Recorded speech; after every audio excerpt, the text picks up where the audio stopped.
Welcome to the Better Half Hour. I'm Mackenzie. This is Josh. We've been married for 10 years and we have 4 kids age 8 and under. These are just our chats after the kids go to sleep, and we hope that they'll help you feel a little less alone if you're also in the chaos of this part of life. Yep, we really just kind of wanted to feel like you're sitting in chatting with us. That's usually what we talk about, just funny internet things that we see and funny conversations, thoughts that we have throughout the day, throughout the week. And we hope to bring you along with us on that. Yep, we're not experts on anything, just happy to talk. Yep. All right. Well, this week we had some crazy things happening in our household. You know how you wake up on Saturday morning and it's like, oh, we have no plans today. And then 10 minutes later, your whole day is booked. Yep. The kids, we had on our radar that that some room changes were happening. We had our fourth baby 4 months ago now, and so in a couple months, that baby will be switching to their own room. And when So we had to rearrange the other rooms. yeah, and so basically, we had to rearrange rooms. We had to get a bed, a new bed. We had to change the location of another bunk bed. So we were disassembling, reassembling. All of these were without really good instruction manuals. They weren't new beds. See our previous episodes about our Facebook Marketplace addiction. And yeah, it was crazy. It was a lot of work, and then all the emotions that kids have about finally getting their own rooms and all the expectations of what they want it to be like, and it's a lot, and they want it immediately to look how they want it to look. Yep. The yeah, just today the bedtime was derailed, and I pun intended by the curtains not being on the rail. This is the Keep in mind, this is like now a loft bed, so the child is above the curtains, but she cares about There's curtains the curtains underneath the underneath loft bed. covering the loft area, They were not working out. and she was not very happy about them. So Yeah. anyway, just crazy. And then, it sounds like it's not going to take too long to disassemble and reassemble a bunk bed. Maybe a couple hours, right? No, false.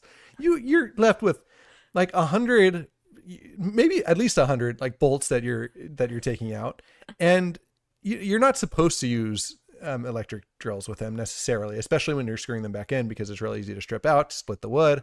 So a lot of it's done by hand, and then the pieces at the beginning, not heavy at all. You're just throwing things around like they're nothing. By the end, you're like barely Lifting a whole bed to put on the top. yeah, and your muscles are shot, your back is shot. I guess this is also being mid-30s, starting to wear on you a little bit. But I did have a funny Facebook Marketplace story. Oh, yeah. Yeah.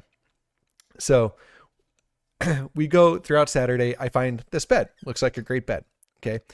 One thing I didn't see was that it was a full-size bed, which on its own was fine, because the room is technically big enough for the full-size bed. That was an oversight. But the thing I didn't even think to check was the height on it. Now, I've never considered our house to have low ceilings. No. But this bed was just extremely high. I don't know. This bed's from IKEA. It's an IKEA bed. You wouldn't think that it would be so tall. But it would not, like, we tried standing it up. Luckily we didn't put it together. We just kind of stood the sides of the bed up to their full height. And a child would not be able, I mean, they could sleep on it, like it wasn't touching the ceiling, but they wouldn't be able to sit up, take a drink, like read a book, just straight up. He would have had to just crawl up to his bed, slither his way in every night. So, and he said he was willing to do that because he wanted that bed. We had to convince him that was not going to be. He really wanted to have that bed. But the other funny thing is, while we were getting it on Facebook, the family, so I'm there with my older brother, borrowed his truck, and the family was just like standing outside, like chatting with us, which I'm a pretty chatty person, but we were like desperately trying to get this like full-size bed that wasn't disassembled all the way, fit in like a normal size pickup truck. We didn't have any straps, so we were just cinching it down with rope, trying to get the rope side off. And they were just like telling us their whole life story. It's kind of fun, but also not what you expect necessarily. That's funny. But yeah, it's good times. Always an adventure. Yep. The rooms are mostly set up now. We've got some work to do, but at least the hard part's done. Hard part is done. Found a headphone I lost like a year ago. in their room when we were taking it apart. So that was That's exciting. a pleasant surprise. Our third kid has no plan for where his bed is going to go because Neither one of our older two want him in their room with them. so once we actually move the baby out of our room, we actually don't know what's going to happen. So. Yeah. One of them is going to have a rude awakening. I think by then, both of them will actually be okay with sharing a room again because they've both been having kind of a hard time with the. If you've seen the Blue, there's a Bluey episode about this, and the Bluey episode I think is pretty accurate, as most Bluey episodes are. It's true, yeah. Where Bluey and Bingo want their own rooms, I think is how it goes, and then they eventually end up back in the same room. The exact same thing happened to me and my sister. Yeah. Let me tell you, if that were bunk beds that they were moving around, I guarantee the parents would not have done it again. They were just normal beds. Normal beds are doable. That's not too hard to move around. I had that thought too. Like if we were just moving normal beds, this weekend would not have been so rough. Yep. But yeah, fun weekend. Yep. Our wide open weekend turned into a crazy weekend. Yep. That's how it goes. It's all right. It's all right. And it needed to happen, so we're all good. Well, do we want to talk about some media that we've been into? Yeah, go for it. Well, we've been watching Night of the Seven Kingdoms, and this last episode was so good. We don't want to spoil, obviously, but episode 4. And guys, we've talked about it. If you haven't watched any Game of Thrones material before because you're too intimidated by it or something, this is a awesome show maybe just to start on. Yeah, and there's only like 6 episodes. It's almost done. Yeah, 6 episodes. They're like 40 minutes each, 30 to 40 minutes each. And in typical Game of Thrones, there's some crassness and some, like, when there is violence, it's pretty, depicted pretty realistically. But man, this last episode, it was the best Game of Thrones I've seen since like season 6 probably of the show. It was just everything you want in a Game of Thrones show. Yeah, of like the main show. Yeah, like it's probably better than any season 7 or season 8. House of the Dragon had some pretty high highs. Yeah, it did. But if you like bailed on Game of Thrones after the ending of Game of Thrones because it was so mediocre, putting it nicely, then give this one a try because it's a lot of fun. It is more lighthearted. There's some what I consider kind of out of place or humor that goes a little too far, but I don't know. It's those are small complaints. Yeah, it's awesome. But the casting is so good. Yeah, no name actor. I mean, I didn't know any of them. I probably should say no name, but they're not. We don't know them. No superstars at all. So they've done so good. Music's awesome. I feel like the music carries so much of like the tone of every scene, and they've done such a good job with it. Yeah, so even if you haven't watched Game of Thrones, watch it. It's so good. Jump into it. Yeah. Any other? We just started. What's it called? Yeah, The Leftovers. Yeah. We've heard a ton about The Leftovers and how good it is. So if you've seen The Leftovers, chime in about it and encourage us to keep watching it. The first episode's really long, so we only made through about half of that last night before we were It took us like an hour to watch like 15 minutes of it because we had to keep, I don't know, doing random things for the kids and the dog and. Yeah, well, about the kids changing rooms, one of them, which they don't usually, once they're asleep, they don't usually come down. And one of them wanders downstairs, and it is what it is. But yeah, hopefully that's a good show. We usually we have to be in the mood to watch like a heavier, a show like that's a little more dramatic. But we finally felt like we were ready to start a new one of those. Yeah, and so I think it'll be good. I've heard really good things about it. Yeah. Me too. All right.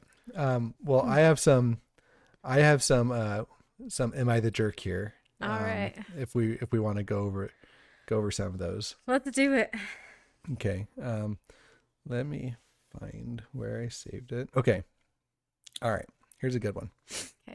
Okay. This is from the Am I the A-hole subreddit. It says, Am I the Jerk for asking my friend to pay me back for the wine he drank while house sitting? Okay. So I, 26 female, had a friend, 27 male, watch my place and my cat for the weekend. I told him he could help himself to whatever, those are in quotes, in the kitchen, which I thought was just like common sense for snacks and stuff. I get back and realize that he opened a $120 bottle of vintage Barolo I was saving for my promotion. He literally drank the whole thing alone while watching Netflix. When I asked him about it, he got all weird and said I gave him permission because the wine was in the kitchen.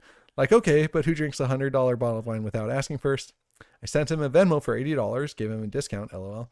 And he's calling me tacky and told our group chat I'm a bad host. I feel like there's literally an unwritten rule of guest logic where you don't touch the most expensive thing in the house. If I tell you to help yourself to my garage, it doesn't mean you can just drive off in my car.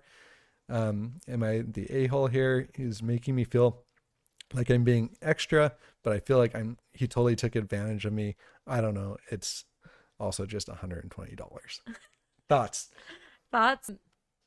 I think it's fair to, I don't know. Personally, my personality, I would just let it go, not cause drama over it.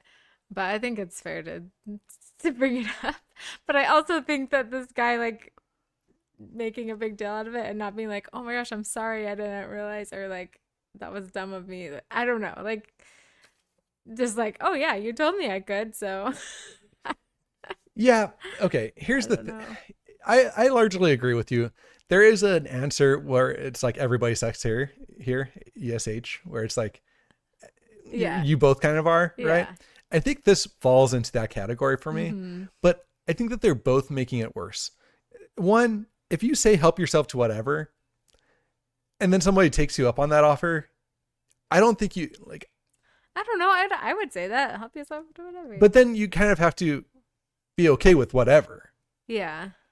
in the end. You'd hope, I agree that I would not expect somebody to I don't know. like I agree that he kind of took advantage of that invitation, Yeah. but also I don't think that then you can go send like a Venmo Yeah. charge to them. Yeah. Like I'm saying, I wouldn't do that. I wouldn't. I think I'd be upset about it, but I don't think I'd ask for money. I think it's almost worse that he's going to the group chat and being like, "Oh, she's a bad host." That's what I mean. I think that's like the real faux pas here, because I think if he's just like, "Hey, I'm really sorry. I didn't realize how much it was," or if you did, I don't know, but like, I didn't realize it was special. I don't have $120 right now, but when I do, I'll pay you back. Or yeah, maybe he saw it kind of like a gift. So it's like, yeah, like a housewarming gift. Mhm. Like, and she didn't mention that she paid him for watching her house. Yeah. So maybe he was just like, oh, this is kind of like a nice gesture Mm-hmm. of like, oh, you watched my house for me. Here's some nice wine. You know, that's pretty. Yeah. I guess that could be a. But then you don't way to go see it. texting the group chat about what a bad host she is, about a misunderstanding that you have. Yeah. Yeah. Like on both ends, it could have just been better communication. And so just to make it a bigger rift between them seems really silly. Yeah. Thanks. Yeah, that's what I agree. I don't think that either one of them initially did anything too bad, but I think both of them are handling it like the worst possible way after the fact. Yeah. I agree. Yeah. Okay. Mhm. Let's have a lame one. But I do have another one if you want. Okay. If you want, do you want Yeah, let's to do do one more. another? Yeah. Okay.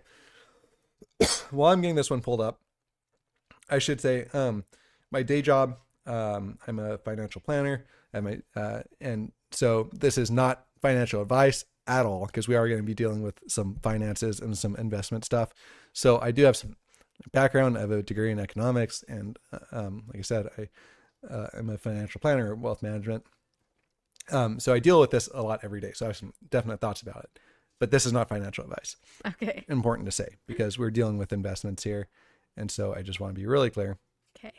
1 second. Okay. Let's see what my knowledge is on Yeah, it'll be financial interesting situation. because I think that this has a pretty clear answer, but it'll be interesting to get your take on it. Okay. Am I the a-hole for calling gold stable and my sister losing $1,000 because of it?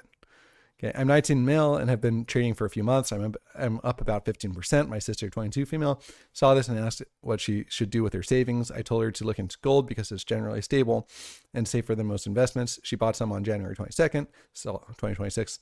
The price went up a little, so she felt good and bought more of it on January 27th. Altogether, she invested 10K. Wait, go slower. Sorry.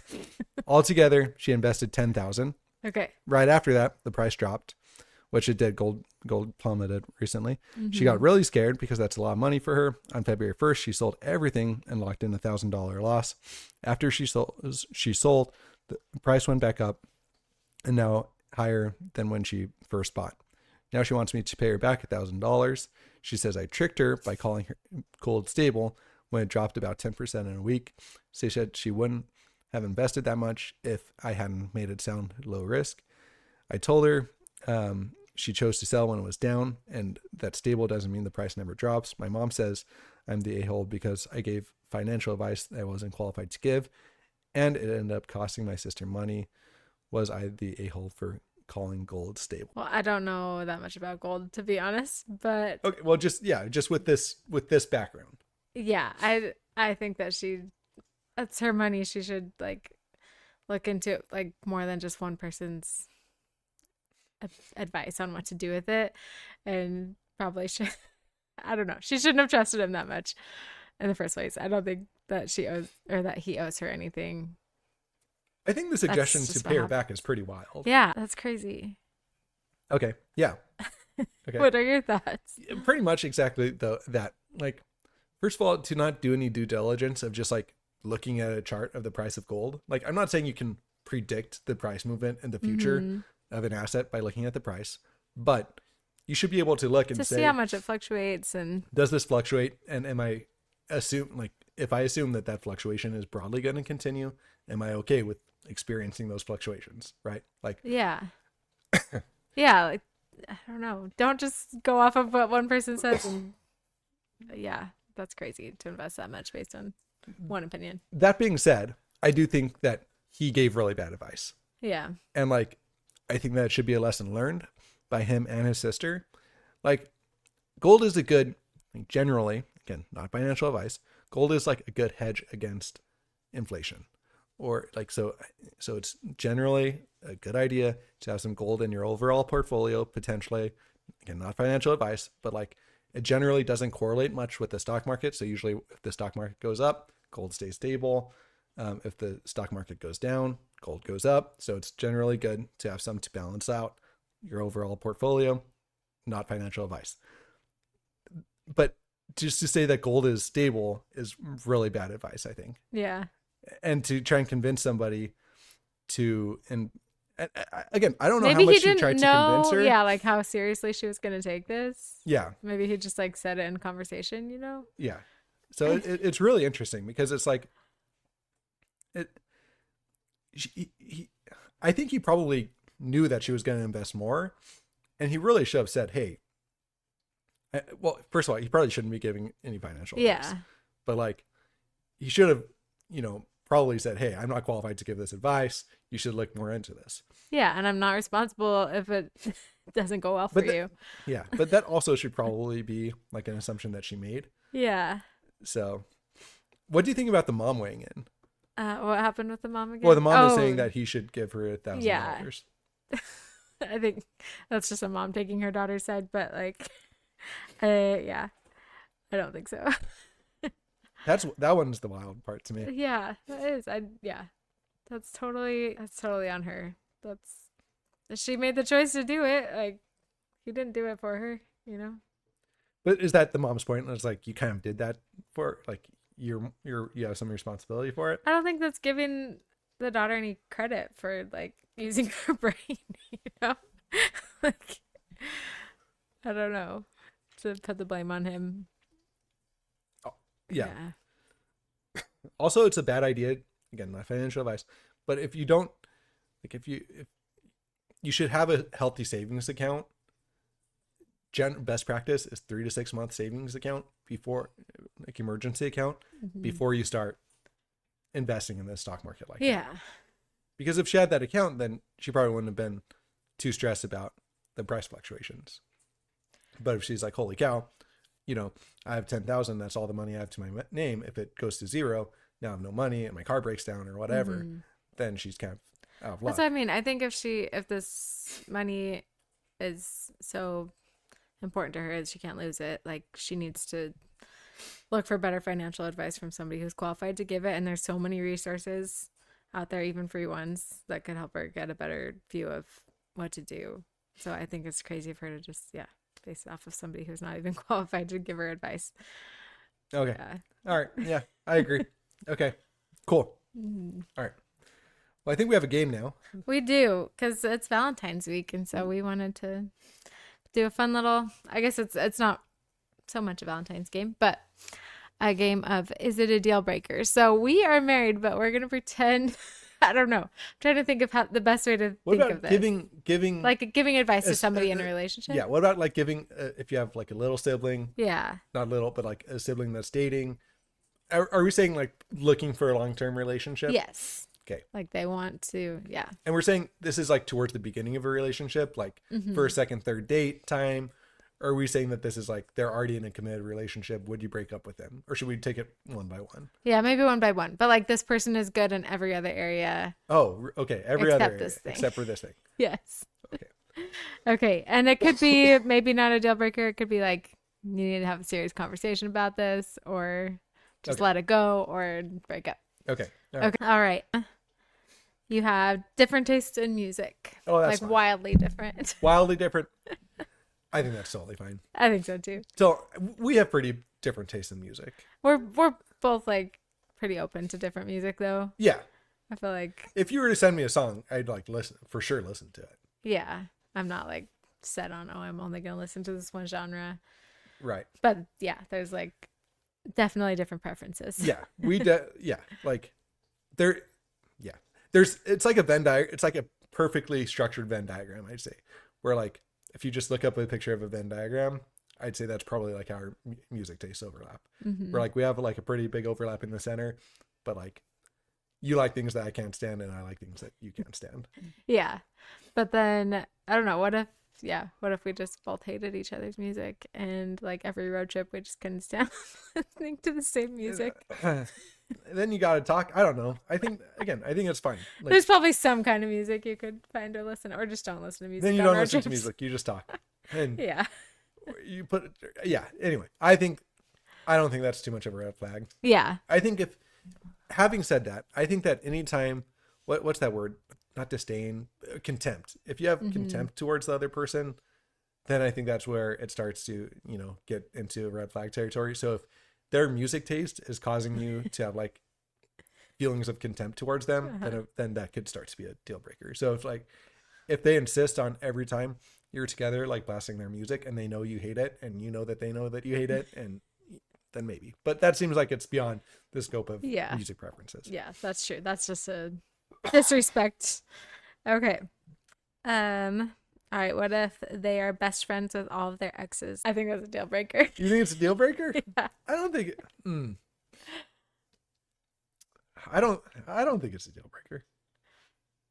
Okay, so if you don't have any younger siblings. Oh. If you had a younger brother who's dating a girl who's best friends with all of her exes, you'd say it's fine. It depends on how serious their relationships were. It depends on how serious they're like. If they're just, That's if they're true. like mostly high school relationships, I think that's fine. Yeah. I guess the word best friends is like kind of where It's doing a lot of work. yeah, because if they're just friends and they get along, I think that's probably a good sign. Yeah. But if they're, I don't think you should be best friends with somebody who's not your spouse. That's okay. That's a really good point. I don't know. I was taking more of like they're friendly, they get along well. Yeah. They might go to some game nights or whatever. Like if you're still in the same social circle and you get along, and then I don't think that's a bad thing. But yeah, if they're hanging out every day together. Yeah, if they're gonna like be at everything you're at, I think that'd be rough. Yeah, okay, I can agree with that. That's probably a red flag. But if they're open to having that relationship change as you start dating them, like if you're like, They hey, know that might fizzle out. If you're like, hey, I it's not a red flag that you're best friends with your ex, but know that if we are in an exclusive relationship, that like I expect you to prioritize me, and they're okay with that, then I think there's a path forward there. That's true. Maybe not a deal breaker, depending on how they want to move forward and how close that relationship is, and if it's always going to be there. Okay. All right. What if they? This is a funny one. It's probably not a deal breaker. If they like to use your toothbrush if they don't have their own. Like if you're on a trip, they forget their toothbrush and they use yours. I mean, not a deal. I don't know. I don't know. You probably care less about that than me. I don't know. I think that's I think if you talk to them about it, Yeah, and I you think say, that's a conversation. I think you talk to them about it and you tell them it grosses you out, and if they still do it, then maybe. But I don't think in and of itself it's a deal breaker. Yeah, if there's a lot of hygiene things that come up, then it might be a problem, but probably something easy to talk about. All right, what if they are, I mean, we're all addicted to social media, but what if they constantly want to take pictures and post about everything you do? Honestly, to me, that's a deal breaker. Yeah. Which is probably, yeah. Which I don't know. That's kind of a tough thing to break for people, I think. Yeah. I don't know. They can. People can stop doing that. Ah. I think people get attached to how they are online. It's sad to me that that's a deal breaker, but for me, I think it's a deal breaker. That being said, like we're on YouTube right now and podcast, and we're putting kind of our social life out there. But like We both are agreeing on what we're sharing here, so yeah, it's and not like I'm just taking pictures of you and sharing them constantly. I just I really don't like when I'm out and about and have to pause for social media things. Yeah, I agree. Like I'm to the point where like I purposefully leave my phone at home or in the car when I go do things because I know I'm too addicted to it sometimes. Mm-hmm. And so like I really value not having it around.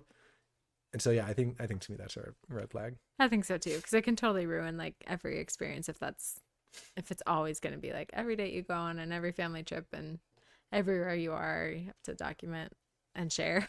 Yeah. Documentation is one thing if you have a camera and stuff, but if you feel like you're always on display for everybody, it's not the same.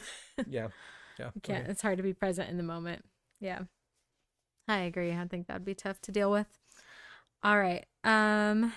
Okay, what if they write the letter U instead of the word you in every text? Man, that just means that they came from a T9 phone and were born before 1995 probably, and they haven't updated their. That's true. I'm just saying.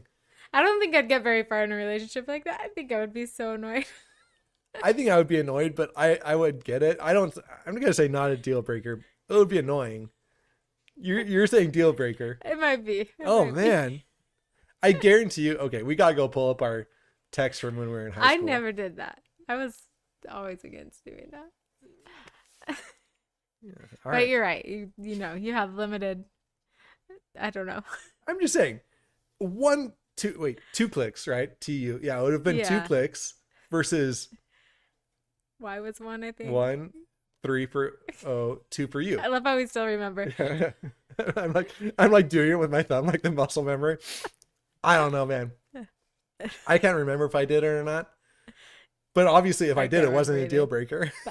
I guess that's true. Maybe you did, and here we are. So I'm just saying, man, at some point, there's the efficiency gains where it just makes more sense to do it. it's true. I don't know. Do people? I still feel like people do it though, even though they Probably. don't have the. I think it's the general like Gen Z wanting to capture the millennial vibe, you know, kind of You like. think so, or is it the older people? I think that there's a meeting in the middle. I don't know. One of those things that I'm not a fan of. Okay. It's probably something I shouldn't care as much about as I seems do. like an overreaction. It is. Okay. All right. Let's see if we want to do one more. The toilet paper orientation. What if they always do it the way you don't like? Don't care at all. Same. Not a red flag. I honestly don't even know which way I prefer. I feel like I do it randomly every time. Yeah, I feel like that is something that people talk so much about that's just not worth What- it. Like who the cares? roll of toilet paper is not even gonna last that long in the toilet. Like it's just What switch it the next time you do it. that is insane. If you care about it, you should do it. That's if there's a I think that's my just overall take on anything. If you care strongly enough about something like that and you're not the one doing it, you have no room to talk. Yeah, it's like dishes or laundry. Like, why are you critiquing somebody else for doing it a different way when like they're doing the job? Yeah. I don't know. Yeah. Unless, there's things that might matter, but I think people can get nitpicky on stuff like that. That's really not important. Yeah. Yeah. All right. That was a fun game. Yeah, I think that was everything. All the questions I came up with. That was fun. All right. Well, thank you. Yeah, we don't really have our Valentine's plans yet, so Those are yet to be Happy made. Valentine's Day. Well, I'm sure we'll have a story to share from this one somehow, Yeah. some reason. But yeah. All right. Thanks. Have a great week. Thanks for listening and subscribe. We're Yeah. excited for our handful of subscribers that found Yeah. us. If you've subscribed, thank you so much. Like and subscribe. We're totally appreciative of you being here. And yeah. See you next week.